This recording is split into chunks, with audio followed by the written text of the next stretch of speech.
ఎవడన్నా బుద్ధిపూర్వం ఉన్నవాడు medical college పెడతానంటే college పెట్టద్దనేవాడు ఎవడండి? సన్నాసి కాకపోతే చదువుకున్నాడు ఎవడన్నా మెడికల్ కాలేజీ వస్తుందంటే వద్దంటాడా?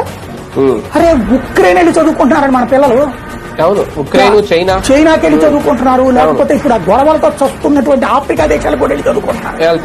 దేనికోసం?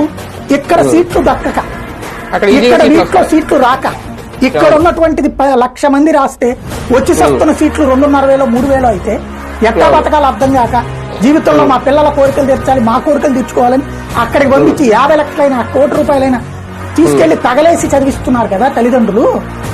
వాళ్ళకి మన రాష్ట్రంలో వచ్చిన 750 సీట్ల మెడికల్ కాలేజీ అక్కర్లేదు పొమ్మని చెప్తున్నామంటే 5 కాలేజీలు ఏమనాలి మనం?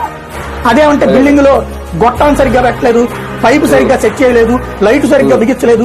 చెయ్యి నువ్వు అడుక్కున్నాను గవర్నమెంట్ ఎందుకు నిన్ను?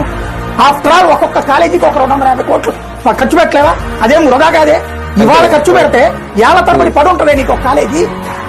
నువ్వు అలాంటి కాలేజీని నాకు అక్కర్లేదు, నేను పెట్టుబడి పెట్టలేను అని చెప్తే ఇది విజనా?